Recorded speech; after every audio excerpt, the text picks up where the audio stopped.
You all seem to enjoy my review of the 2020 Corolla Hybrid that I posted just last month, so I figured I would come back to the Toyota dealership to review this, the 2020 Toyota Corolla SE. This car features a far more aggressive and sporty exterior design, but it also has a ton new features in the interior and also an upgraded engine. We're gonna get into all that and more in this video. And I'm going to start this review off by talking about the biggest, most obvious change that Toyota made to the SE trim level of the Corolla. It's got to be this gorgeous exterior design, far more aggressive and sharp and sporty than your base Corolla. But as far as some of the features and technologies go, they've upgraded those as well. And it all starts off with the front fascia area of the car, where it's far more sharp and aggressive and all those other adjectives that I just used to describe the car. It comes with upgraded LED headlights that now have kind of a dual daytime running light design instead of the single strip we see on the base Corolla. You also have a much larger and more prominent gray metallic sport mesh grille here. This is going to allow the car to suck in a lot of air to help cool the powertrain. You also get an upgraded spoiler lip here that's going to help push the car down onto the ground and get more traction to the front wheels.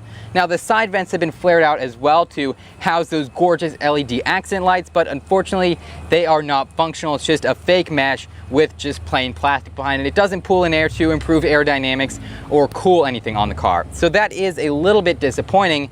And the same goes for this little area right here. They've added a gloss black trim piece right between these two upgraded LED headlamps. On the base Corolla, you get a fake grille. At the very least, they could have put that on here instead of this hideous gloss black. I just think it looks a little bit tacky, and in a few years, I'm sure it's going to be creaking and rattling all around. So that's a little bit unfortunate, but all around the front of the car is greatly improved and looks far, far better than your base Corolla.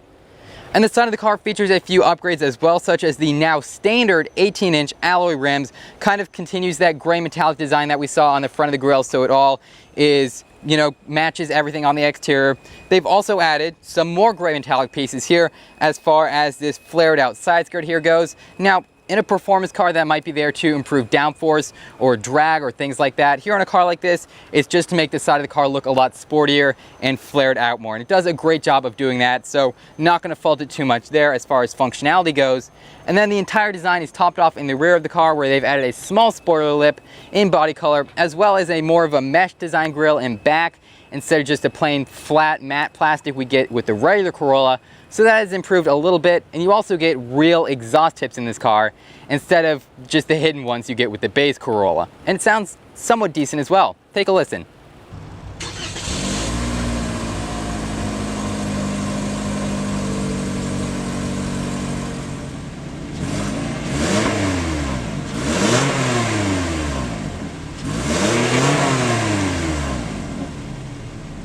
And of course, that upgraded exhaust system has to be connected to an upgraded engine. So in the base Corolla, you're just getting a 1.8 liter naturally aspirated 4-cylinder engine, which is unfortunately a little low on power output. Well, here in the Corolla SE, they've upgraded the displacement of the engine to 2 liters, so it's now a 2-liter 4-cylinder engine and should pump out 169 horsepower and 151 pound-feet of torque. And both those numbers are around 30 higher than the base Corolla, but what's really great about this powertrain is that it's still available with a manual transmission. That's right, you can get it with a 6-speed manual transmission or a CVT.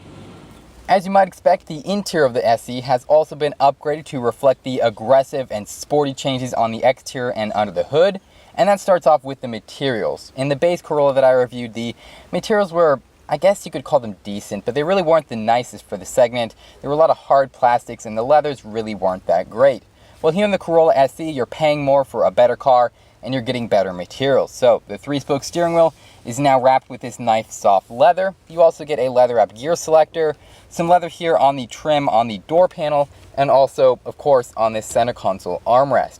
And as you can see with this armrest, you also get a lot of very, very nice bright blue stitching to remind you that this is also sportier in addition to more comfortable.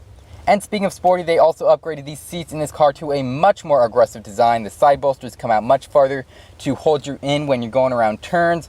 They've also tilted the headrest forward a little bit, and it offers 6-way manual adjustment as standard. But of course, if you pay extra for the XSE trim level, that little X at the beginning of the name is also going to add a ton of upgrades to the interior, such as 8-way power adjustable front seats. Other features include the 8-inch infotainment touchscreen that comes with Apple CarPlay, as well as the 4.2-inch TFT digital driver display. Again, you pay extra for that XSE trim level. That's going to be upgraded to a 7-inch driver display. But even here in the regular old SE, it has a great design with those 4 analog style gauges. This interior is laid out very well. It has a fairly standard design, but as you can see, they thought of places to keep your phone, 2 cup holders, and a decent amount of storage area here in the center console box, where you're also going to get a USB charge port and a 12-volt power outlet. So all around, a great design interior, very ergonomic, but also a lot sportier and more comfortable than your base Corolla. Make sure to check out my review of this car's competitor, the 2020 Mazda 3, by clicking on the card right there, or the Corolla Hybrid that I just mentioned by clicking on the card right there. Special thanks to AutoNation Toyota in Pinellas Park for providing me with this car today. And as always, guys, thank you so much for watching.